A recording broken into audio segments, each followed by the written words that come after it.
The eviction notice crumpled in my trembling hands as I stood on the sidewalk, my entire life stuffed into 2 garbage bags and a backpack. Behind me, the door to my childhood home slammed shut with a finality that echoed through my chest. My father's words still rang in my ears like a death sentence. "You're 22, Cassandra. We're done wasting our money on a failure." My mother hadn't even looked at me as she handed over the bags, her disappointment so thick it could have suffocated me right there on the porch. 3 years later, I would stand in that same spot, holding a different piece of paper, the deed to their house, watching through the window as they packed their own belongings into boxes, finally understanding what real failure looked like. Before we jump back in, tell us where you're tuning in from, and if this story touches you, make sure you're subscribed, because tomorrow, I've saved something extra special for you. My name is Cassandra Rivera, and this is the story of how I learned that sometimes the people who claim to love you the most are the quickest to abandon you when you don't fit their perfect picture. Growing up in Millbrook Heights, I was raised in a house where success wasn't just expected, it was demanded. My parents, Dr. Elena Rivera and Dr. Marcus Rivera, were both prominent surgeons at Millbrook General Hospital. Their reputations in our small Connecticut town were pristine, built on decades of saving lives and maintaining the image of the perfect medical power couple. From the moment I could walk, my path was predetermined. Private schools, advanced placement classes, pre-med track in college, medical school, residency, and finally joining the family practice that my grandfather had started 60 years earlier. The Rivera medical legacy, as my father loved to call it during his countless dinner party speeches. Every achievement was measured against this singular goal, every decision filtered through the lens of how it would serve my inevitable medical career. I excelled in high school, not because I loved learning, but because failure wasn't an option in the Rivera household. My room was lined with awards and certificates, each one earning me a brief nod of approval from my parents before they immediately shifted focus to the next milestone. When I graduated valedictorian, my mother's first words weren't congratulations. They were, "Good, now you can get into Harvard pre-med." When I scored in the 99th percentile on my SATs, my father simply said, "That should secure your spot. Don't let it go to your head." The pressure was suffocating, but I endured it because I genuinely believed that making my parents proud would somehow fill the empty space in my chest where unconditional love should have been. I threw myself into chemistry and biology, memorizing every formula and cellular process, even as my heart yearned for something entirely different. In quiet moments, when I thought no one was watching, I would sketch buildings and architectural designs on the margins of my textbooks. I dreamed of creating spaces where people could live and work and find joy, not just fixing their bodies when they broke. College at Yale was supposed to be my golden ticket. My parents had pulled strings to get me into the most competitive pre-medical program, leveraging their professional connections and the family's substantial donations to the university.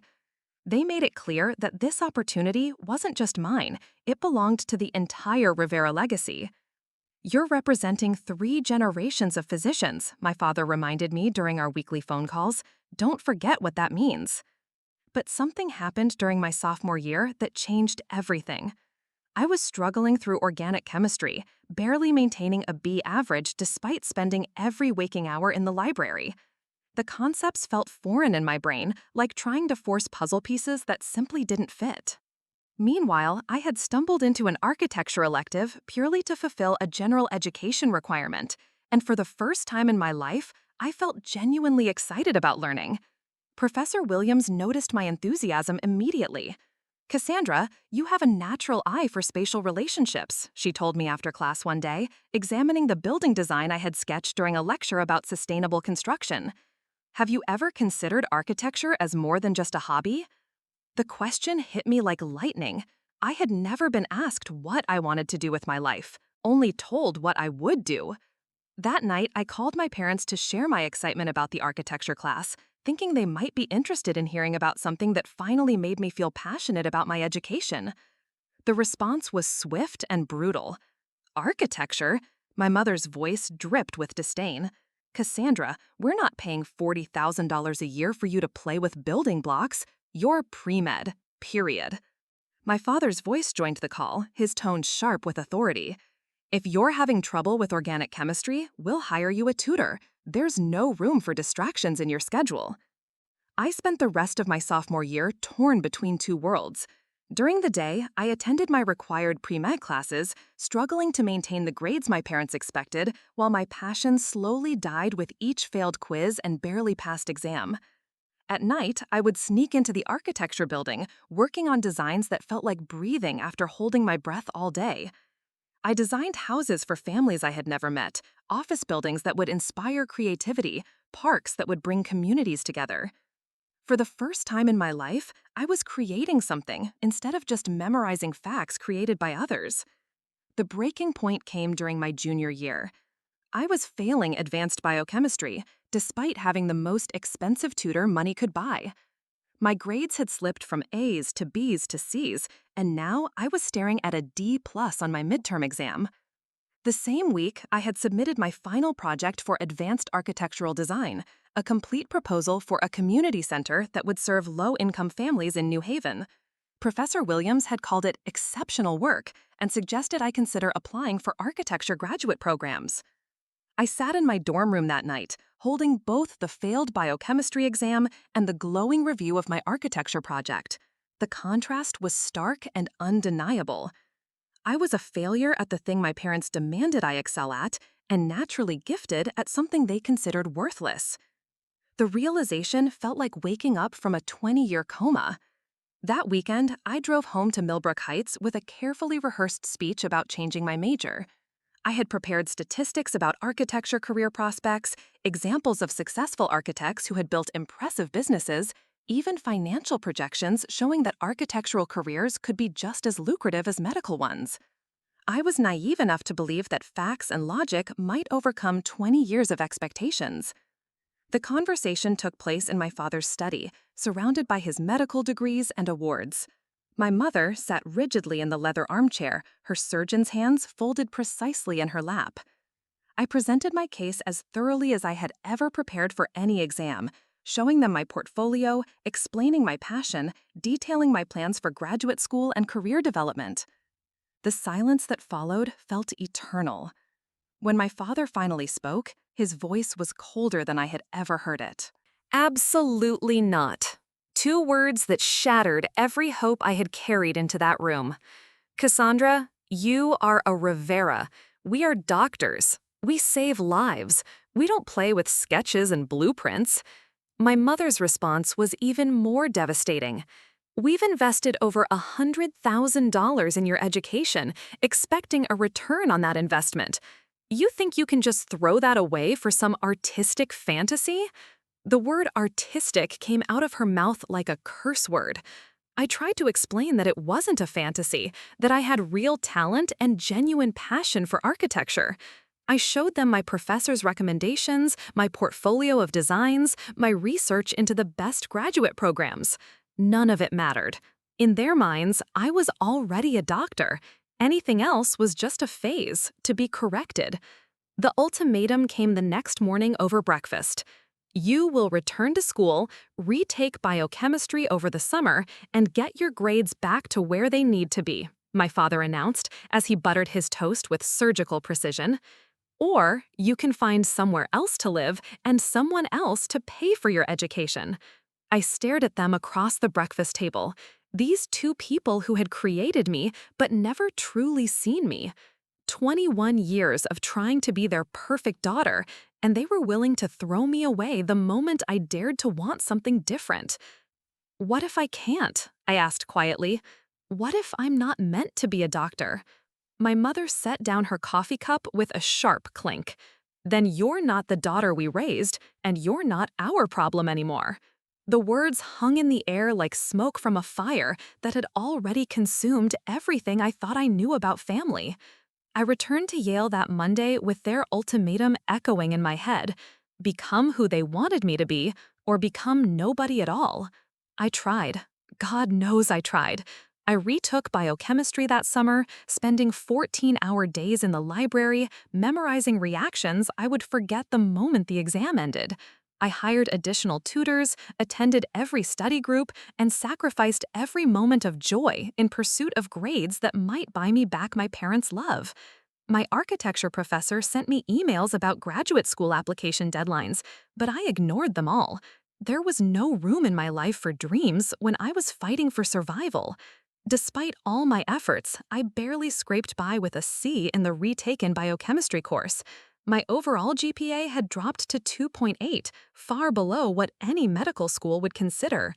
When I called my parents with the news, the disappointment in their voices was palpable. "This is unacceptable, Cassandra," my father said flatly. "You're clearly not applying yourself." Senior year became a nightmare of impossible expectations and inevitable failure. Every conversation with my parents centered around my grades, my MCAT prep, and my increasingly slim chances of getting into medical school. They hired more tutors, enrolled me in expensive test prep courses, and scheduled meetings with admissions consultants, pouring money into a dream that had never been mine. The MCAT results arrived in October of my senior year. I scored in the 40th percentile. Not terrible for most students, but catastrophic for someone expected to carry on the Rivera medical legacy. I called my parents from my dorm room, my hands shaking as I delivered the news. The silence stretched for nearly a minute before my mother spoke. "How is this possible? We've given you every advantage, every opportunity, the best education money can buy." "Maybe I'm just not good at this," I whispered, finally saying the words I had been thinking for years. My father's voice cut through the phone like a scalpel. "You're not good at this because you're not trying, because you're selfish and ungrateful and you don't understand the sacrifices we've made for you." The accusations kept coming. I was lazy, unmotivated, disappointing, a waste of potential. Every fear I had carried about not being good enough was confirmed in that 15-minute phone call. When they finally hung up, I sat alone in my dorm room, surrounded by medical textbooks I hated and dreams I had buried so deep I could barely remember them. Graduation day was a ceremony of obligation rather than celebration. My parents attended, their faces grim, as they watched me receive my degree in biochemistry, a degree that had cost them nearly $200,000 and qualified me for exactly nothing I wanted to do with my life. Other families celebrated with joy and pride, but the Rivera family sat in stony silence, mourning the death of expectations that had never been realistic. The summer after graduation, I moved back into my childhood bedroom while frantically applying to medical schools, knowing my grades and MCAT scores made acceptance nearly impossible. I spent my days writing personal statements, trying to explain why someone with my mediocre academic record deserved the spot in medical school, and my nights lying awake wondering who I would be if I wasn't trying to be who my parents wanted. The rejection letters started arriving in August. One by one, every medical school I had applied to sent politely worded versions of the same message: "Thanks, but no thanks." Each rejection felt like another nail in the coffin of my relationship with my parents. By September, it was clear that I wouldn't be starting medical school that year. My parents' response was swift and merciless. "If you're not in medical school, you're not living in this house," my father announced over dinner, his voice devoid of emotion. "We've supported your failure long enough." "Where am I supposed to go?" I asked, the reality of homelessness suddenly very real. My mother shrugged with the casual indifference she might show to a stranger. "That's your problem to solve. You're an adult, Cassandra." Adults face the consequences of their choices. I had 3 days to find somewhere else to live. 3 days to pack up 22 years of life and figure out how to survive without the safety net I had never imagined would be pulled away. Friends from high school had moved away or were busy with their own post-graduation lives.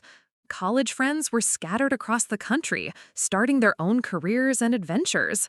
I was alone in a way I had never experienced, with nowhere to go and no one to turn to. On my last night in the house, I walked through the rooms I had grown up in, looking at family photos that suddenly felt like evidence of a life that had never really existed. There I was at graduation, smiling beside parents who were already planning to discard me if I didn't meet their expectations. There we were on family vacations, 3 people who looked happy but had never really known each other.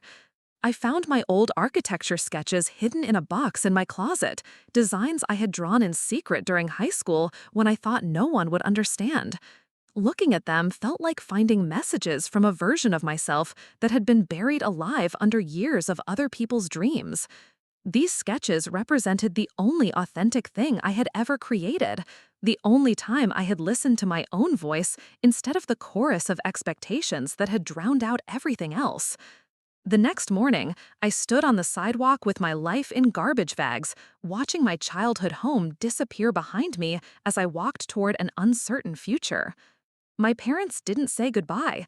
They didn't wish me luck or express any hope that I would figure things out. They simply closed the door and went back to their lives, as if I had never existed at all. I spent that first night in my car in a Walmart parking lot, scrolling through Craigslist ads for room rentals I couldn't afford and jobs I wasn't qualified for. My degree in biochemistry might as well have been written in invisible ink. It meant nothing to employers outside the medical field, and I had no practical skills or work experience beyond lab courses and volunteer work at the hospital. But as I sat in that parking lot, surrounded by everything I owned, I felt something unexpected beneath the fear and desperation. For the first time in my life, I was free. Free from the crushing weight of expectations I could never meet. Free from the constant judgment and disappointment. Free to figure out who I actually was instead of who I was supposed to be. I pulled out my phone and sent an email to Professor Williams, my architecture professor from Yale. It had been over a year since we had spoken, but I remembered her kindness and encouragement. I wrote a brief message explaining my situation and asking if she knew of any entry-level positions in architectural firms, even if it meant starting at the very bottom. Her response came within hours. "Cassandra, I've been hoping to hear from you. There's a small firm in Hartford that specializes in sustainable community development. The owner, Janet Morrison, is a friend of mine, and she's looking for someone with fresh ideas and strong work ethic. The pay isn't much to start, but it's an opportunity to learn from one of the most innovative architects in Connecticut. Would you like me to arrange an introduction?" For the first time in months, I felt a flicker of hope. Maybe being thrown away by my family wasn't the end of my story. Maybe it was just the beginning. I spent the next week preparing for my meeting with Janet Morrison, researching her firm and reviewing my old architecture portfolio. I found a cheap room to rent in Hartford, sharing a house with 3 other 20-somethings who were also figuring out their lives. It wasn't glamorous. My room was barely larger than a closet, and the shower had questionable water pressure, but it was mine. The interview with Janet Morrison changed everything. She was nothing like my parents. Warm, encouraging, genuinely interested in my ideas rather than disappointed by my failures. She looked through my portfolio with enthusiasm, asking questions about my design choices and nodding approvingly at my sketches. "Your parents are doctors?" she asked after I explained my background. I tensed, waiting for the inevitable judgment about abandoning such a prestigious career path. Instead, she smiled. "Good for you for having the courage to choose your own path. The world needs more architects who understand that buildings should serve people, not egos." She offered me a position as a junior designer, starting at $32,000 a year. Barely enough to survive, but infinitely more valuable than any amount my parents had ever spent on my medical school preparation. For the first time in my life, someone was paying me to do something I was naturally good at. The work was challenging but fulfilling in ways I had never experienced. I designed affordable housing units, community centers, and small commercial buildings that would serve real people with real needs. Every project taught me something new, and Janet was generous with her knowledge and mentorship. I was learning not just about architecture, but about business, about client relations, about the practical aspects of turning dreams into reality. My personal life was simple but satisfying. I shared meals with my housemates, explored Hartford on weekends, and slowly built friendships with people who knew nothing about the Rivera medical legacy. For the first time, I was just Cassandra, not Dr. Rivera's disappointing daughter, not the failed pre-med student, just a young woman figuring out her life on her own terms. I didn't contact my parents during those first few months. I told myself it was because I was too busy learning my new job and adjusting to independence, but the truth was more complicated. Part of me was angry at how easily they had discarded me. Part of me was ashamed that I had needed to lose everything to finally find myself. And part of me was terrified that they might somehow pull me back into the life I had escaped. But even without contact, they remained a constant presence in my thoughts. I found myself wondering if they regretted their decision, if they missed me, if they had any curiosity about what I was doing with my life. Late at night, I would sometimes compose messages to them in my head, describing my work and my growing confidence, hoping they might be proud of the person I was becoming. The breakthrough came 6 months into my job at Morrison Design. I was working on a proposal for a low-income housing development when I had an idea that combined sustainable design principles with cost-effective construction methods. The concept would allow families to live in environmentally friendly homes while keeping rents affordable, exactly the kind of innovative thinking the industry needed. Janet was impressed with my proposal. "Cassandra, this is exceptional work. You've identified a real problem and created a practical solution. Have you considered developing this into a business plan?" The question caught me off guard. I had never thought of myself as an entrepreneur, but as I researched the market potential for my housing concept, I realized there was a significant opportunity. Sustainable, affordable housing was in high demand, but most developers focused on either luxury, eco-friendly buildings or basic low-income housing. There was virtually no one serving families who wanted to live responsibly but couldn't afford high-end green housing. Over the next few months, I threw myself into developing my business concept with the same intensity I had once applied to my failed medical school preparation. But this time, the long hours and constant research felt energizing rather than draining. I was building something I believed in, something that could make a real difference in people's lives. Janet connected me with other professionals in the industry, contractors who specialized in sustainable construction, real estate developers who were interested in innovative projects, financial advisors who understood the housing market. Slowly, my abstract idea began to take concrete shape. The turning point came when I presented my proposal to a group of investors who were looking to fund socially responsible development projects. My presentation covered everything from environmental impact to financial projections, and I answered their questions with confidence I had never felt in any medical school interview. 2 weeks later, they called with an offer. They wanted to fund my first project, a 20-unit housing development that would serve as a pilot for my sustainable, affordable housing concept. The initial investment was $1.2 million, with the potential for additional funding if the project succeeded. I was 23 years old, 18 months removed from living in my car, and I was about to become a real estate developer with my own company. The irony wasn't lost on me. My parents had spent over $200,000 trying to force me into a career I wasn't suited for, and I had found success in a field they had dismissed as worthless. Success, however, brought its own challenges. Running a business meant 12-hour days, 7 days a week. I had to learn about construction management, municipal permits, environmental regulations, marketing, accounting, and dozens of other subjects that weren't covered in my biochemistry degree. There were moments when the pressure felt overwhelming, when I questioned whether I was capable of managing such a complex project. But every challenge I overcame made me stronger and more confident. When the City Planning Board questioned my environmental impact assessments, I researched until I could answer their concerns with expertise. When contractors tried to cut corners on sustainability features, I stood firm on my standards, even when it meant higher costs and longer timelines. When potential residents expressed skepticism about affordable housing that actually looked attractive, I invited them to tour the model units and see the quality for themselves. The first Sustainable Communities development opened 15 months later, and it exceeded every expectation. The units rented within weeks of completion, with a waiting list of families who wanted to live in environmentally responsible homes they could actually afford. Local newspapers wrote articles about the innovative design. Other developers began approaching me about similar projects. Industry conferences invited me to speak about sustainable, affordable housing. Most importantly, the development worked. Families who had been struggling with high utility costs in older, inefficient apartments were saving hundreds of dollars per month on energy bills. Children had access to community gardens and play spaces designed with their safety and development in mind. The entire neighborhood began to improve as other property owners invested in upgrades to match the quality of the new development. 2 years after opening my first development, I had completed 3 more projects and had funding commitments for 6 additional sites across Connecticut and Massachusetts. Rivera Sustainable Communities had grown from a desperate idea hatched in a Hartford rental room to a $1 million business that was changing how people thought about affordable housing.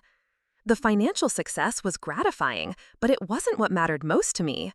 What mattered was the letter from Maria Santos, a single mother who wrote to thank me for designing an apartment where her daughters could thrive. What mattered was the email from Robert Chen, an elderly man who said his energy-efficient unit allowed him to stay comfortable on his fixed income. What mattered was knowing that my work was making a real difference in people's daily lives. By my 25th birthday, Rivera Sustainable Communities was being featured in architectural magazines and sustainability journals. I was invited to speak at conferences across the country, sharing my approach to combining environmental responsibility with affordable housing. The business had grown to include 12 full-time employees and contracts worth over $15 million. But success brought unexpected complications. As my company gained recognition, reporters began researching my background and discovered my connection to Dr. Elena and Dr. Marcus Rivera of Millbrook Heights.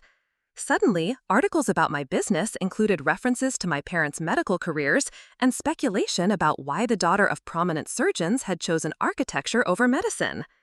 I tried to keep my family background out of the business press, but in a small state like Connecticut, connections are impossible to hide. A profile in Hartford Business Journal mentioned that I was the daughter of respected medical professionals who chose to chart her own course in sustainable development. The article was complimentary, but it opened a door I had been trying to keep closed. My parents learned about my success, not from me, but from colleagues at the hospital who had seen the articles. Dr. Patricia Walsh, who worked with my mother in the cardiac surgery department, apparently congratulated her on my achievements during a staff meeting. According to the story that eventually reached me through mutual acquaintances, my mother's response was stony silence, followed by an abrupt change of subject. But the recognition was impossible to ignore. When Connecticut Monthly named me one of the state's 40 under 40 business leaders, my photo appeared on magazine covers throughout the state. When the governor invited me to speak at a conference on sustainable development, the event was covered by all the major newspapers. When my third development won a national award for innovative affordable housing design, the ceremony was broadcast on local television. I wondered if my parents watched any of the coverage, if they felt any pride in what I had accomplished, if they ever regretted the choice they had made to cast me aside. But I didn't reach out to them. The hurt from their rejection was still too raw, and I was afraid that contact might somehow diminish the confidence I had worked so hard to build. The invitation to speak at Yale School of Architecture came 3 years after graduation. Professor Williams, who had become a mentor and friend, asked if I would address students about entrepreneurship in sustainable design. Standing in the same buildings where I had once hidden my architectural dreams felt surreal, but also deeply satisfying. After my presentation, a young woman approached me during the reception. "Miss Rivera, I'm struggling with family pressure to pursue a career I don't want," she said quietly. "How did you find the courage to disappoint your parents and follow your own path?" Her question hit me with unexpected force. I looked at this bright young woman who was facing the same impossible choice I had confronted, and I realized how much I had learned about courage and family and the difference between success and fulfillment. It wasn't courage, I told her honestly. It was desperation.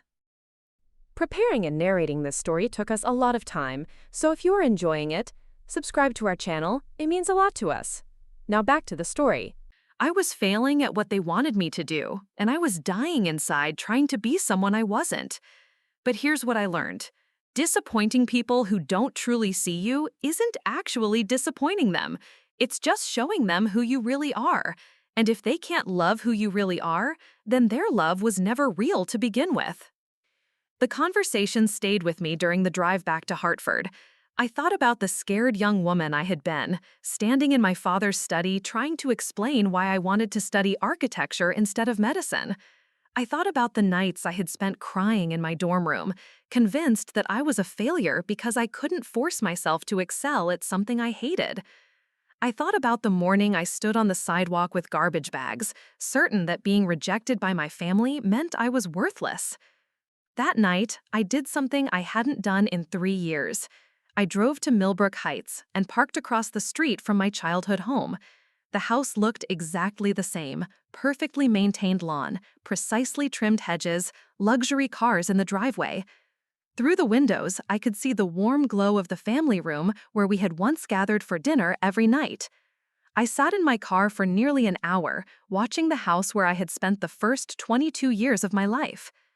Part of me wanted to walk up to the door and ring the bell, to show them who I had become and demand acknowledgement of my success.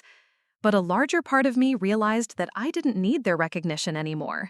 I had built something valuable and meaningful without their help, and their opinion could no longer define my worth. As I drove away, I felt a sense of closure I hadn't expected. My parents had given me life, education, and opportunities, but they had also tried to cage me in their vision of who I should be. Being forced to leave that cage had been painful, but it had also set me free to become who I actually was. The phone call came on a Tuesday morning in November, 4 years after I had been kicked out. I was reviewing construction plans in my office when my assistant knocked on the door. "Ms. Rivera, there's a call for you from Elena Rivera. She says she's your mother." My heart stopped. 4 years of silence, and now this. I stared at the phone for a long moment before picking up the receiver. "Hello, Cassandra." My mother's voice was exactly the same, but something in her tone was different. Softer, maybe, or more uncertain. "Hello, Mom." The word felt strange in my mouth after so many years. "I saw the article in Hartford Business Journal about your company receiving the State Sustainability Award. Congratulations." I waited for her to continue, unsure what this conversation was leading toward. "Your father and I would like to see you," she said finally. "Would you be willing to have dinner with us? We could meet somewhere neutral if you prefer." The invitation felt surreal. After years of silence, after casting me out for being a failure, they wanted to have dinner. I was curious about their motivation, but also wary. "Why now?" I asked. There was a long pause. "Because we made a mistake, Cassandra. Because we've been watching your success from a distance, and we're proud of what you've accomplished. Because we miss our daughter."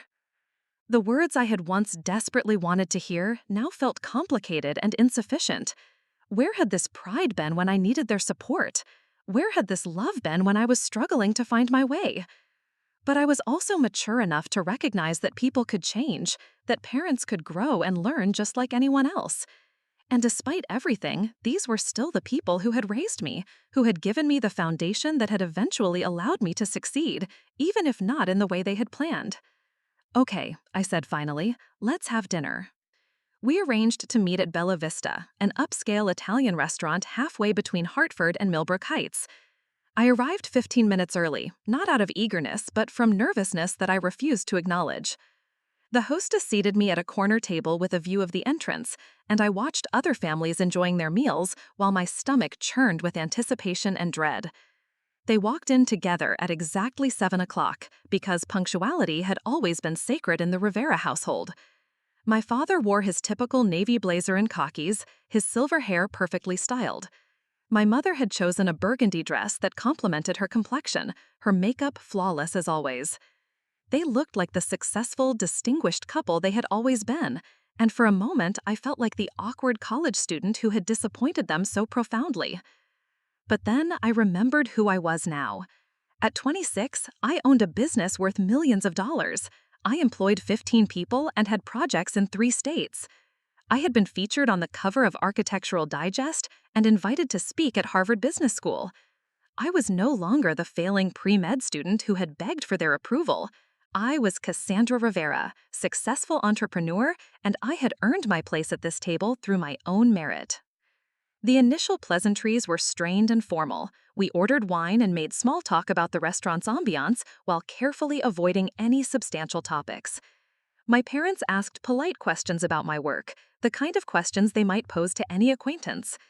I answered with equal politeness, describing my latest projects in general terms while watching their faces for genuine reactions. The turning point came when my mother set down her wine glass and looked directly at me for the first time since they had arrived. Cassandra, we owe you an apology. What we did 4 years ago was wrong, and we've regretted it every day since. The words hung in the air between us, like a bridge I wasn't sure I was ready to cross. What changed your mind? I asked carefully. My father cleared his throat, a gesture I remembered from my childhood when he was preparing to deliver difficult news to patients' families. We were at a medical conference in Boston last month. Dr. Richardson from Yale was presenting on sustainable healthcare facilities, and he showed slides of your affordable housing development in New Haven. He had no idea you were our daughter, but he kept praising the innovative design and the positive impact on community health outcomes. He paused, seeming to gather his thoughts. Sitting in that auditorium, listening to a room full of doctors praise work that our daughter had created, work that was directly improving people's lives and health, we realized how blind we had been. We realized that you had found a way to serve others and make a difference in the world, just not in the way we had expected. My mother reached across the table, her fingers stopping just short of touching my hand.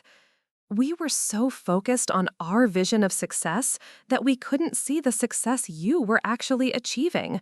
We threw away our relationship with our daughter because she chose a different path to the same destination we had always valued, helping people live better lives.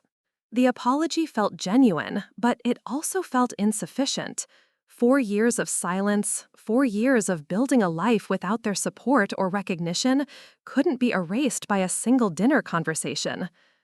I appreciate you saying that, I replied slowly, but I need you to understand what those 4 years were like for me. I need you to understand what it felt like to have my own parents decide I was worthless because I wasn't good at the thing you wanted me to be good at. I told them about the night I had slept in my car in the Walmart parking lot, uncertain if I would find anywhere safe to live.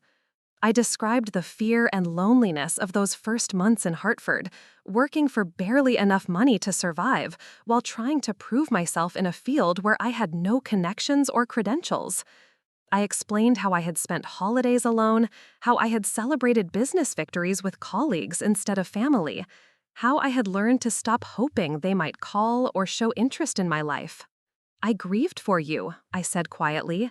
I grieved for the parents I thought I had, and I grieved for the relationship I thought we shared.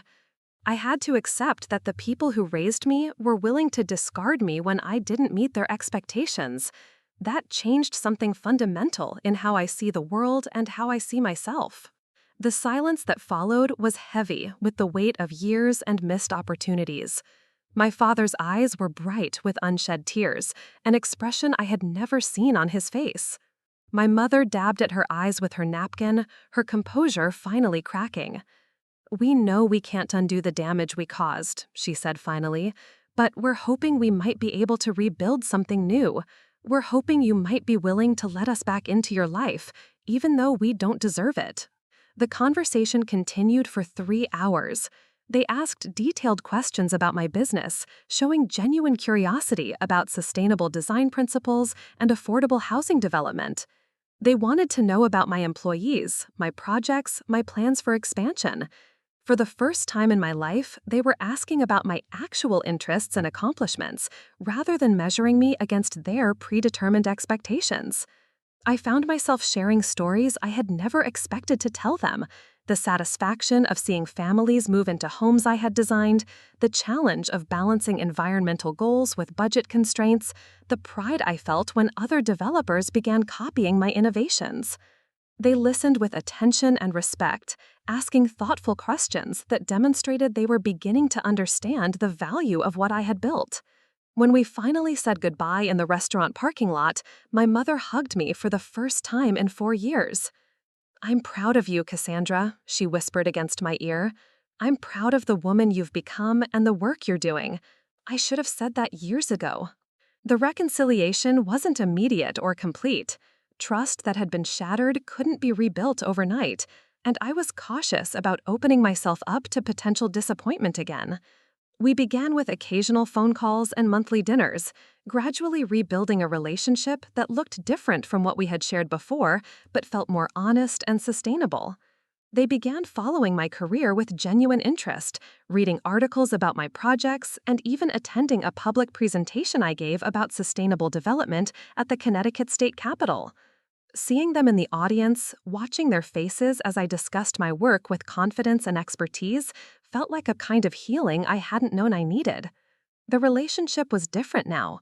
I was no longer their child seeking approval, and they were no longer the infallible authorities they had seemed during my childhood. We were adults relating to each other with mutual respect, building something new on the foundation of shared history and genuine affection that had survived years of separation. But while my relationship with my parents was slowly healing, my business was facing new challenges that would test everything I had learned about leadership and resilience. The success of my first 4 developments had attracted attention from larger real estate companies who saw sustainable, affordable housing as an emerging market opportunity. Suddenly, I was competing against corporations with vastly superior resources and established relationships with contractors, suppliers, and municipal governments. The competitive pressure was particularly intense in the Boston market, where I was planning my largest project yet, a 60-unit development that would serve as a model for sustainable urban housing. The site was perfect, located in a neighborhood that was gentrifying rapidly but still had families who needed affordable options. My design incorporated innovative features like rooftop gardens, energy-efficient heating systems, and shared community spaces that would create a true neighborhood rather than just another apartment building. But 3 weeks before the project was scheduled to break ground, I received devastating news. Wellington Development Group, a major Boston-based firm, had submitted a competing bid for the same site. Not only was their financial offer significantly higher than mine, but they had connections throughout the city government that I couldn't match as an outsider. The meeting with the city planning committee was scheduled for a Thursday morning in November. I spent weeks preparing my presentation, highlighting not just the financial benefits of my proposal, but the social and environmental advantages of my approach. I brought testimonials from residents of my existing developments, environmental impact studies, and detailed projections showing how the project would benefit the neighborhood for decades to come. Wellington Development's presentation was slick and professional, delivered by a team of executives who clearly had extensive experience with municipal politics. They focused heavily on the immediate economic benefits their project would provide: higher tax revenue, faster construction timeline, and connections to other development projects that would bring additional investment to the area. What they didn't mention was that their version of affordable housing would be affordable for about 6 months before rents began creeping upward. They didn't discuss the environmental impact of their conventional construction methods or the fact that their building design would create isolated housing units rather than community spaces where neighbors could build relationships. The committee's questions revealed their priorities clearly. They were interested in tax revenue and construction jobs, both of which Wellington could deliver more quickly and at a larger scale than my smaller operation. When they asked about long-term community benefits, Wellington's representatives gave vague answers about economic development and neighborhood improvement. I left the meeting knowing I had lost. The formal decision wouldn't be announced for another week, but the committee members' expressions and the nature of their questions had made their preference obvious. Wellington Development would get the contract, and my vision for sustainable community housing in Boston would remain unrealized. The rejection stung more than I had expected. This wasn't just a business setback. It was a reminder that good intentions and innovative ideas don't always triumph over superior resources and political connections. For the first time since launching my company, I began to question whether I was naive to think that a small firm could compete effectively against established corporations. But instead of retreating, I decided to double down on what made my approach unique. If I couldn't compete on scale or political influence, I would focus on creating developments that were so innovative and successful that they would become impossible to ignore. I began researching emerging technologies in sustainable construction, exploring partnerships with environmental organizations, and developing new financing models that would make my projects more competitive. The breakthrough came through an unexpected source. Dr. Sarah Chen, a professor at MIT's School of Architecture and Planning, had been following my work through academic journals and professional publications. She contacted me about collaborating on a research project that would combine cutting-edge environmental technology with affordable housing design. The partnership with MIT opened doors I hadn't known existed. Suddenly, I had access to researchers who were developing revolutionary approaches to energy efficiency, water conservation, and sustainable materials. I had graduate students eager to work on real-world applications of their theoretical knowledge. Most importantly, I had the credibility that came with association with one of the world's most prestigious technical institutions. The collaboration resulted in a new development model that reduced construction costs by 30% while achieving environmental performance standards that exceeded anything currently available in the affordable housing market. The innovations included prefabricated building components that could be manufactured off-site and assembled rapidly, solar panel systems that were integrated into the building design rather than added afterward, and water recycling systems that could serve entire developments. Armed with this technological advantage, I began approaching municipalities with a completely different value proposition. Instead of competing primarily on cost or political connections, I was offering communities the opportunity to be pioneers in sustainable urban development. The projects I proposed would attract positive media attention, demonstrate environmental leadership, and serve as models that other cities would seek to replicate. The first city to embrace this approach was Providence, Rhode Island. The mayor's office was looking for ways to address their affordable housing shortage while also meeting ambitious environmental goals they had set for reducing municipal carbon emissions. My proposal offered a solution to both challenges, and the MIT partnership provided the technical credibility they needed to justify the investment. The Providence project became a showcase for everything I had learned about sustainable development and community building. The design incorporated not just environmental innovations, but social spaces that would encourage neighbor interactions, community gardens where residents could grow their own food, shared workshop spaces where people could pursue hobbies and small businesses, and recreational areas designed to be safe and engaging for children. Construction began in the spring, with regular site visits from MIT researchers who were documenting the performance of various experimental technologies. Local media covered the project extensively, particularly after the first phase achieved environmental certification standards that had never before been reached by affordable housing developments. But the real validation came from the people who moved into the completed units. Maria Gonzalez, a single mother who worked 2 jobs to support her 3 children, wrote me a letter describing how the community garden had become a source of both fresh food and friendships with other residents. James Patterson, a disabled veteran, explained how the accessible design features and energy-efficient utilities allowed him to live independently for the first time since his military service ended. The success of the Providence project attracted attention from cities across New England and beyond. Delegations of municipal officials began visiting to see the development firsthand and learn about implementing similar projects in their own communities. Architecture and planning students from universities throughout the region requested tours to study the integration of environmental technology with affordable housing design. Most importantly, the project's success provided leverage in future negotiations with larger developers and municipal governments. I was no longer the outsider trying to prove myself. I was the innovator who had demonstrated a new standard for what sustainable, affordable housing could achieve. When Wellington Development submitted competing bids for projects, I could point to actual results rather than just promising theoretical benefits. The growth of Rivera sustainable communities accelerated rapidly. Within 18 months of the Providence project's completion, I had signed contracts for developments in 6 cities across 3 states. The company workforce had grown to 45 employees, including architects, project managers, environmental engineers, and community liaisons who worked with residents throughout the development process. Managing this expansion required skills I had never developed during my failed pre-med years. I needed to understand complex financing structures, navigate municipal bureaucracies, coordinate with dozens of contractors and suppliers, and maintain quality standards across multiple simultaneous projects.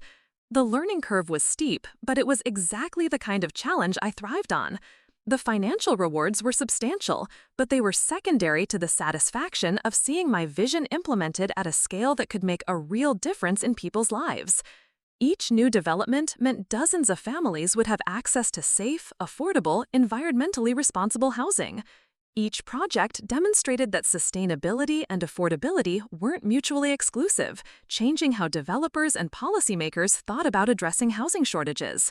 By my 28th birthday, Rivera Sustainable Communities had completed 12 major developments and had contracts for 8 more. The company workforce had grown to 45 employees, including architects, project managers, environmental engineers, and community liaisons who worked with residents throughout the development process. Managing this expansion required skills I had never developed during my failed pre-med years. I needed to understand complex financing structures, navigate municipal bureaucracies, coordinate with dozens of contractors and suppliers, and maintain quality standards across multiple simultaneous projects. The learning curve was steep, but it was exactly the kind of challenge I thrived on. The financial rewards were substantial, but they were secondary to the satisfaction of seeing my vision implemented at a scale that could make a real difference in people's lives. Each new development meant dozens of families would have access to safe, affordable, environmentally responsible housing.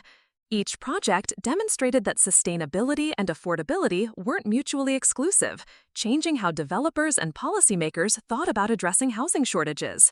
By my 28th birthday, Rivera Sustainable Communities had completed 12 major developments and had contracts for 8 more. The company was valued at over $25 million, and I personally owned assets worth nearly $8 million. The financial security felt surreal after the years of uncertainty and struggle, but it also brought responsibilities I had never anticipated. Success attracted opportunities and challenges in equal measure. Venture capital firms approached me about investing in rapid expansion. Major construction companies proposed partnerships that would allow me to take on larger projects.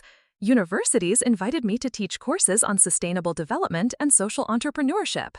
But success also attracted attention from people who saw my growing wealth and influence as opportunities for their own advancement.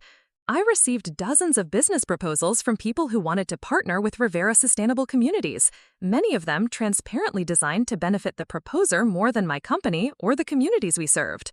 The most significant challenge came from within my own family. My relationship with my parents had continued to improve gradually, but my success created unexpected tensions. At family gatherings, they would proudly introduce me to their friends as their successful daughter, claiming credit for my achievements in ways that felt both premature and presumptuous. The tension came to a head during a Christmas dinner at their house, the first holiday meal I had shared with them since being kicked out. They had invited several of their medical colleagues and their families, and the conversation naturally turned to career achievements and professional accomplishments. Dr. Patricia Walsh, my mother's colleague, asked about my business with what seemed like genuine interest. As I described my latest projects, I noticed my father interjecting comments about how he and my mother had always encouraged my entrepreneurial spirit and creativity. My mother nodded approvingly when I mentioned the MIT collaboration, adding that they had always known I was destined for academic excellence. The revisionist history was breathtaking in its audacity. These were the same people who had dismissed architecture as playing with building blocks, who had threatened to cut off my financial support if I didn't abandon my artistic interests, who had literally thrown me out of their house for failing to meet their expectations. I listened to them rewrite our family history with growing frustration, but I maintained my composure throughout the dinner. It wasn't until we were cleaning up afterward that I addressed the issue directly. "Mom, Dad, we need to talk about how you're presenting my story to your friends," I said, as we carried dishes to the kitchen. My mother looked genuinely confused. "What do you mean, dear? We're proud of your success." "You're proud now, but you're claiming that you always supported my career in architecture. You're implying that my success is somehow the result of your guidance and encouragement. That's not what happened, and we all know it." My father set down the stack of plates he was carrying and turned to face me. "Cassandra, people don't need to know about the difficulties we had. Water under the bridge." It's not water under the bridge for me, I replied firmly. Those difficulties shaped who I am and how I approach my work.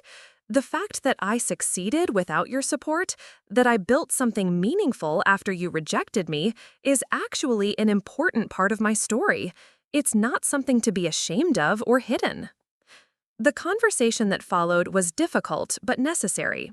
I explained that I appreciated their current support and was grateful for the relationship we were rebuilding, but I couldn't allow them to take credit for achievements that had come from my own determination and the kindness of people like Professor Williams and Janet Morrison, who had believed in me when they didn't. I need you to be honest about our history, I told them. You made a mistake, you've acknowledged it, and we're working to repair our relationship. But don't pretend the mistake never happened, because that dishonors the work I've done to overcome it. My parents' reaction was mixed. My mother seemed to understand my perspective and agreed to be more careful about how she discussed my career trajectory. My father was more resistant, arguing that dwelling on past conflicts wasn't productive for anyone involved. But the conversation established important boundaries that allowed our relationship to continue developing on more honest terms. They could be proud of my current achievements without claiming credit for supporting them from the beginning. I could appreciate their presence in my life now without forgetting the years when they had chosen to be absent. The boundary setting with my parents was good practice for the more complex negotiations I was facing in my business. As Rivera Sustainable Communities grew larger and more successful, I was receiving increasingly aggressive offers from companies that wanted to acquire us or merge with us. The most persistent suitor was Atlantic Development Corporation, a major real estate firm with operations throughout New England. Their CEO, Richard Hartwell, had been following my work for over 2 years and believed that sustainable, affordable housing was positioned to become a dominant market segment. Hartwell's proposal was financially attractive. Atlantic would acquire Rivera Sustainable Communities for $45 million, with additional performance bonuses that could bring the total to over $60 million. I would become a vice president within Atlantic, leading their new Sustainable Communities division with significant autonomy and resources to expand operations nationally. The offer represented financial security beyond anything I had imagined when I started the company. $60 million would set me up for life, allowing me to pursue any projects or causes I found meaningful without worrying about profitability or market pressures. Atlantic's resources would enable me to take on much larger projects, potentially housing thousands of families instead of hundreds. But accepting the acquisition would also mean giving up control over the company I had built. Atlantic's primary motivation was profit, and while they appreciated the social and environmental benefits of sustainable development, those considerations would always be secondary to financial returns. The culture of community engagement and resident advocacy that defined Rivera Sustainable Communities might not survive integration into a larger, more bureaucratic organization. I spent weeks analyzing the decision from every possible angle. I consulted with lawyers, accountants, industry experts, and trusted colleagues, gathering perspectives on both the opportunities and risks of accepting Atlantic's offer. The financial case for selling was overwhelming, but the emotional and philosophical considerations were more complex. The deciding factor came during a visit to one of my earliest developments in Hartford. I was conducting a routine inspection when I encountered Mrs. Patterson, an elderly resident who had been living in the complex for 3 years. She stopped me to share news about her grandson, who had been accepted to UConn's engineering program. "He's going to study environmental engineering because of living here," she told me with obvious pride. Seeing how these buildings work, how they save energy and water and create community, inspired him to want to design sustainable systems. He says he wants to build things that help people and help the planet, just like you do. That conversation crystallized something I had been struggling to articulate about Atlantic's acquisition offer. Rivera Sustainable Communities wasn't just a business, it was a platform for demonstrating that commercial success and social responsibility could coexist. The developments I built weren't just housing, they were examples of what was possible when profit motive was balanced with genuine concern for community welfare and environmental stewardship. Selling to Atlantic might allow me to build more housing units and generate more revenue, but it would also transform my work from mission-driven entrepreneurship to employee management within someone else's vision. The company I had created would become a division of a larger corporation, subject to quarterly earnings pressures and shareholder expectations that might conflict with the long-term community development goals that motivated me. I declined Atlantic's acquisition offer and instead pursued a different growth strategy. Rather than selling Rivera Sustainable Communities, I began licensing my development model to other companies and municipalities. This approach allowed me to maintain control over quality standards and community engagement practices while enabling rapid expansion of sustainable, affordable housing. The licensing model was innovative in the real estate industry.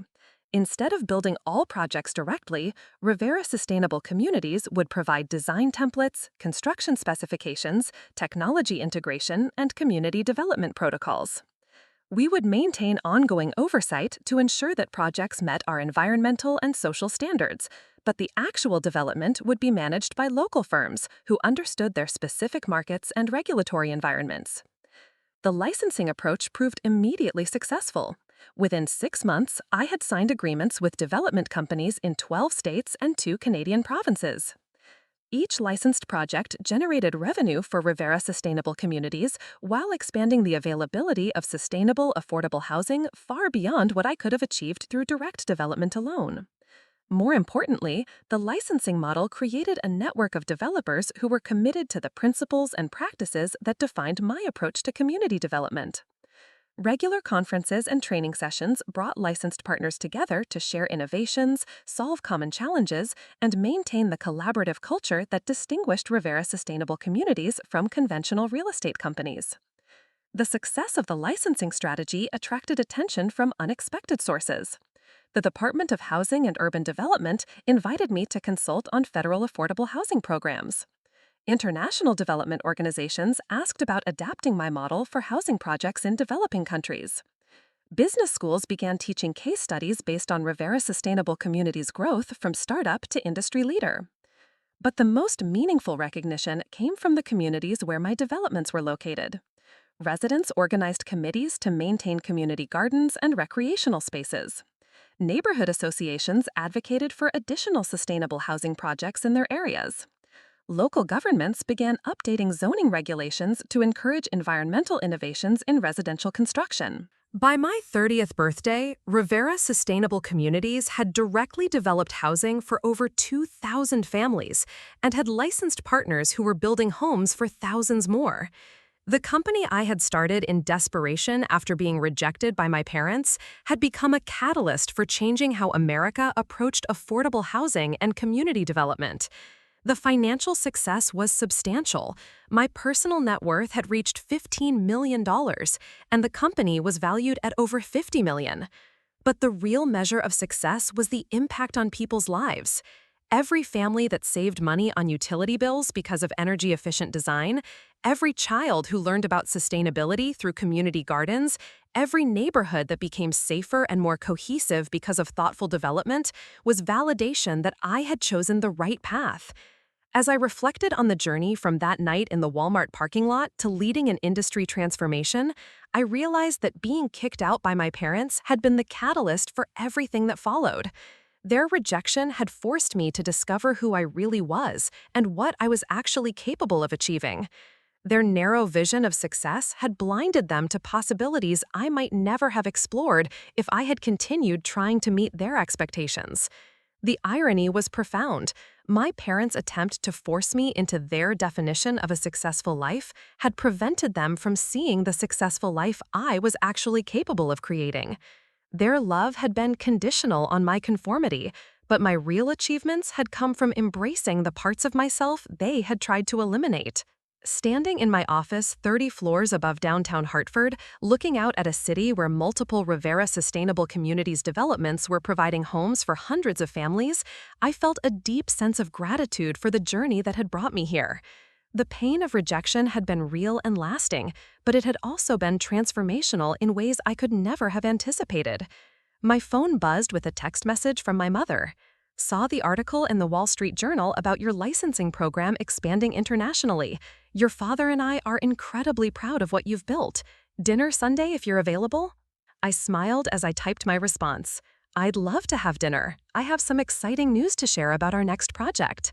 The relationship with my parents would never be what it might have been if they had supported my dreams from the beginning, but it had evolved into something honest and mutually respectful. They had learned to appreciate the person I had become, and I had learned to forgive the people they had been. But there was still one more chapter to this story, one more piece of the puzzle that would complete the transformation from rejected daughter to successful entrepreneur. The opportunity I was preparing to share with my parents would test everything I had learned about business, family, and the true meaning of success. The news arrived on a rainy Wednesday morning in March. Jennifer Walsh, my real estate attorney, called with information that would change everything.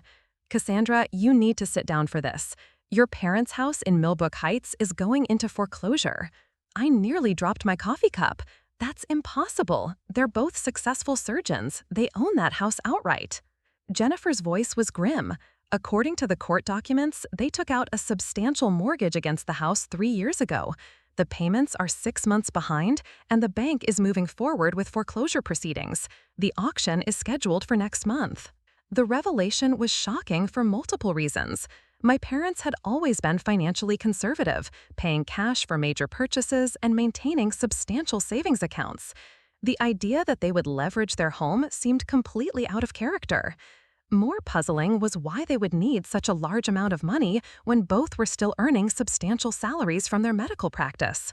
I spent the afternoon researching public records and financial documents, trying to understand what had led to this crisis. The mortgage was for $2.8 million, taken out in 2021 against a house that was valued at approximately $3.5 million. The loan payments were nearly $18,000 per month, which should have been manageable on their combined income of over $800,000 annually. But additional research revealed a more complex picture. Medical malpractice lawsuits had been filed against both of my parents in the past 2 years. While the specific details were sealed, court records indicated substantial settlement payments and legal fees. Their medical practice had also faced scrutiny from state regulators, resulting in fines and mandatory compliance measures that had disrupted their patient base. The financial pressure had apparently been building for years. Credit card statements showed increasing debt levels, and tax liens indicated problems with federal and state tax obligations. What had appeared from the outside to be a stable, successful medical practice was actually a business in serious decline. I found myself in an impossible position. These were the people who had kicked me out of their house and cut off all support when I needed them most. They had been willing to let me sleep in my car rather than compromise on their vision of who I should become. Part of me felt that they deserved whatever consequences their poor financial decisions had created. But they were also my parents. Despite our complicated history, I still felt a connection to the people who had raised me and provided for me during my childhood. The thought of them losing their home and facing financial ruin was genuinely distressing, regardless of how they had treated me. The internal conflict was intensified by the realization that I now had the financial resources to help them if I chose to do so. Rivera Sustainable Communities had generated enough revenue that I could easily afford to pay off their mortgage and resolve their financial difficulties. The question wasn't whether I could help, but whether I should. I called my parents that evening, interrupting their usual quiet dinner routine. "I heard about the foreclosure proceedings," I said without preamble. The silence on the other end of the line was profound. Finally, my mother spoke, her voice barely above a whisper. "How did you find out?" "It's public record, Mom. The question is why you didn't tell me yourselves." My father cleared his throat with the same nervous gesture I remembered from childhood. "We didn't want to burden you with our problems, Cassandra. You've built such a successful life, and we didn't want to interfere with that." The explanation felt insufficient and insulting. "You didn't want to burden me? You kicked me out of this same house because you said I was a burden to you." Now you're facing foreclosure, and you still don't think I'm someone you can turn to for help? The conversation that followed was painful and revealing. My parents had been struggling financially for over 3 years, but their pride had prevented them from seeking help or even acknowledging the severity of their situation. The malpractice lawsuits had been devastating, not just financially, but professionally. Their reputations in the medical community had been damaged, leading to reduced patient referrals and income. They had borrowed against their home to pay legal fees and settlement costs, believing they could rebuild their practice and recover financially. Instead, the problems had compounded. Additional regulatory issues had emerged, and their attempts to maintain their lifestyle while dealing with reduced income had created an unsustainable debt spiral. "We kept thinking we could fix it ourselves," my mother admitted. "We've always been self-sufficient, and the idea of asking for help, especially from you after what we did, seemed impossible." I understood their position, but I was also frustrated by their continued inability to see me as someone capable of providing support. Even now, facing the loss of their home, they viewed me as the daughter they had failed, rather than the successful businesswoman I had become. After ending the call, I spent hours walking through downtown Hartford, trying to process the complexity of the situation. My parents were facing a crisis that I could easily resolve, but helping them would require navigating years of hurt and resentment. It would also set a precedent for our relationship going forward, potentially creating new dependencies and obligations. The decision became clear during a conversation with Mrs. Patterson, the elderly resident who had shared her grandson's college plans with me. I was visiting the Hartford development for a routine inspection when she approached me with news about her nephew, who had lost his job and was struggling to make rent. "Family is complicated," she said after explaining her nephew's situation. "Sometimes the people we love make choices that hurt us, and sometimes we have to choose between holding grudges and doing what's right. I'm helping my nephew, even though he's made mistakes, because that's what family means." Her simple wisdom crystallized something I had been struggling to understand. My parents had failed me when I needed them, but that failure didn't obligate me to fail them in return. I had the power to choose compassion over resentment, to break the cycle of conditional support that had defined our relationship. The next morning, I called Jennifer Walsh with specific instructions. "I want to buy my parents' mortgage from the bank. Structure it so that I become the primary lender, but don't reveal my identity until after the transaction is complete." The legal process took 2 weeks to arrange. I purchased the mortgage for $2.4 million, assuming full responsibility for the debt, while gaining the right to modify the terms or forgive the obligation entirely. My parents would learn about the change in ownership through official notices from the law firm handling the transaction. While the paperwork was being processed, I began planning the most ambitious project in Rivera Sustainable Communities history. The site I had selected was a 12-acre parcel in downtown Providence, perfectly positioned for a mixed-use development that would combine affordable housing, commercial space, and community facilities. The Providence Commons project would house over 300 families while creating space for local businesses, a health clinic, a child care center, and educational facilities. The environmental innovations would set new standards for sustainable urban development, incorporating cutting-edge technologies for energy generation, water recycling, and waste management. More importantly, Providence Commons would serve as a training center for sustainable development practices, offering educational programs for residents, construction workers, and other developers. The project would demonstrate that affordable housing could be a catalyst for community revitalization rather than just a response to housing shortages. The total cost for Providence Commons was estimated at $85 million, making it the largest sustainable, affordable housing project ever attempted in New England. The financing required partnerships with multiple banks, government agencies, and private investors, each bringing their own requirements and expectations to the project. Managing such a complex undertaking required skills I had developed through years of smaller projects, but the scale created new challenges. I needed to coordinate with dozens of contractors, navigate multiple regulatory agencies, and maintain quality standards across a construction project that would take 3 years to complete. The project also represented a personal milestone that I wanted to share with my parents, despite our complicated history. Providence Commons embodied everything I had learned about sustainable development, community building, and social entrepreneurship. It was the culmination of the journey that had begun with my rejection from medical school and my expulsion from their house. The notification about the mortgage purchase arrived at my parents' house on a Thursday afternoon. According to Jennifer Walsh, who had coordinated the timing, they called her office within an hour of receiving the documents. They want to know who purchased the mortgage and what the new terms will be, Jennifer reported during our phone call. I told them that information would be provided by the new owner at an appropriate time. I had planned this reveal carefully, wanting to control the circumstances and setting where my parents would learn that I had become their creditor. The location I chose was symbolic. The conference room at Rivera Sustainable Communities headquarters, the same building where I had started the company in a single rented office 7 years earlier. I invited them for dinner under the pretense of sharing news about Providence Commons. They arrived punctually, as always, but their usual composed demeanor was strained by the uncertainty about their financial situation. We made small talk about the weather and my recent speaking engagement at a Harvard Business School conference while we waited for dinner to be served. The revelation came during dessert. I placed a folder on the table between us containing copies of the mortgage documents and a proposed modification agreement. "I have something to tell you about your mortgage situation," I said calmly. They opened the folder with trembling hands, scanning the legal documents that transferred ownership of their debt to Rivera Sustainable Communities. My father looked up first, his expression shifting from confusion to understanding to something approaching awe. "You bought our mortgage," he said quietly. I nodded. "I bought it from the bank 2 weeks ago.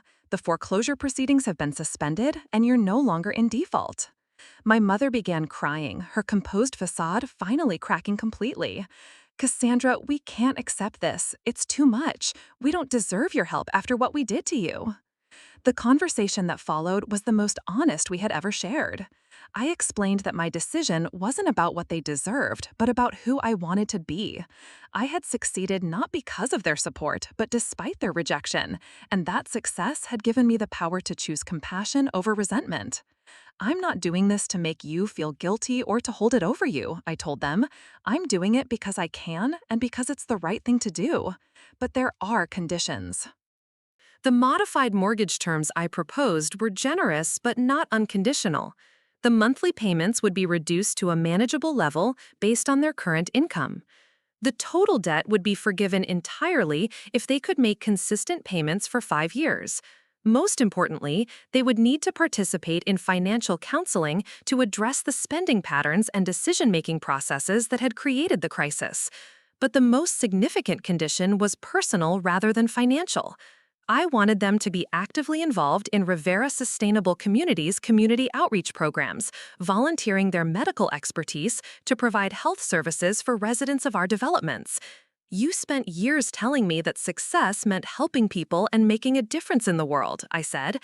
"Now I'm giving you the opportunity to do that in a way that aligns with both your skills and my values." The volunteer work became transformational for all of us.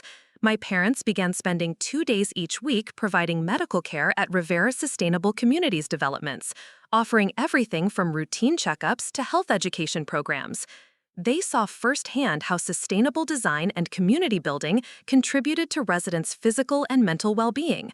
More importantly, they began to understand the work I was doing from the perspective of the people it served. They met families who had been able to improve their lives because of access to affordable, energy-efficient housing. They saw children thriving in safe, well-designed environments. They witnessed the pride and engagement that came from living in communities where residents' voices were heard and valued. The transformation in their attitude toward my career was gradual but profound. Instead of viewing architecture as a lesser profession than medicine, they began to see our work as complementary approaches to improving people's lives. They stopped trying to take credit for my achievements and instead became genuine advocates for sustainable development in their own social and professional circles. The Providence Commons project broke ground on a sunny morning in May, with a ceremony attended by city officials, community leaders, and hundreds of future residents. My parents stood beside me as I delivered remarks about the project's significance, their presence representing not just family support, but genuine partnership in the work of community development. The construction process took 30 months, during which I learned to manage challenges I had never previously encountered. Supply chain disruptions, regulatory changes, and contractor coordination issues tested every skill I had developed over 8 years of sustainable development work. But the community engagement process was even more complex than the construction management. Providence Commons wasn't just a housing project, it was an experiment in participatory development where future residents helped design the spaces they would inhabit. Monthly meetings brought together architects, contractors, and families to discuss everything from playground design to community garden layouts. The collaborative approach was time-consuming and occasionally frustrating, but it created something genuinely unprecedented in affordable housing. Residents felt ownership and investment in their community because they had literally helped create it. The result was not just attractive and sustainable housing, but a genuine neighborhood where people knew each other and worked together on common goals. Providence Commons officially opened in September, 3 months ahead of schedule and under budget. The ribbon-cutting ceremony was attended by over 2,000 people, including residents, city officials, industry professionals, and delegations from other cities interested in replicating the model. But the most meaningful moment came during the community celebration that evening. Mrs. Rodriguez, a single mother who had worked with my team on designing the childcare center, approached me with her 5-year-old daughter. "Mija, this is Miss Rivera," she told her daughter in Spanish. "She's the lady who built our new home." The little girl looked up at me with serious eyes and said, "Thank you for making our house pretty and safe." Standing in the community center I had designed, surrounded by families who were beginning new chapters in their lives because of work I had created, I felt a profound sense of completion. The journey from rejected medical student to successful developer had required more courage, resilience, and determination than I had known I possessed. My parents approached as the evening was winding down, both of them clearly moved by what they had witnessed. "We owe you an apology that goes beyond the mortgage," my father said quietly. "We failed to see who you really were, and we nearly destroyed our relationship with someone we should have been prouder of than anyone else in our lives." My mother nodded, tears in her eyes. "You found a way to heal people and communities that we never understood. You've accomplished more good in the world than we ever could have in medicine." The reconciliation wasn't complete. Years of hurt couldn't be erased by a single conversation, but it was genuine. We were building something new together based on mutual respect rather than conditional expectations. 6 months later, Rivera Sustainable Communities was featured on the cover of Fortune magazine as one of the fastest-growing social enterprises in America. The article detailed the company's expansion to 15 states, the success of the licensing program, and the innovative approaches to combining profit with social impact. But the detail that mattered most to me was a quote from Dr. Elena Rivera, described as the mother of Rivera Sustainable Communities founder Cassandra Rivera. She had told the reporter, "My daughter taught me that success isn't about following the path others choose for you, it's about having the courage to create your own path and the persistence to see it through." As I read those words in my office overlooking downtown Hartford, I realized that the story had come full circle. The parents who had once rejected me for failing to meet their expectations had learned to celebrate the success I had achieved by following my own vision. The mortgage on their house was forgiven early, after they had made consistent payments for 3 years and completed the financial counseling program. But more importantly, they had found new purpose in their volunteer work with Rivera Sustainable Communities, providing medical care that complemented the community development work I was leading. At 32, I owned a company valued at over $100 million and personally held assets worth nearly $30 million. But the real measure of success wasn't financial. It was the knowledge that I had transformed personal rejection into professional purpose, that I had built something meaningful from the wreckage of family expectations. The little girl sleeping in my car in that Walmart parking lot could never have imagined the life I was living now. But she had something essential that made everything else possible: the determination to keep moving forward even when the people who were supposed to love her unconditionally had decided she wasn't worth their support. Standing at my office window, looking out at a city where thousands of families were living in communities I had helped create, I smiled as I remembered that scared young woman who had once believed her parents' rejection defined her worth. She had been wrong about that, but she had been right about something more important. Sometimes the greatest gift is being forced to discover who you really are when you can no longer hide behind who others expect you to be. Up next, you've got 2 more standout stories right on your screen. If this one hit the mark, you won't want to pass these up. Just click and check them out.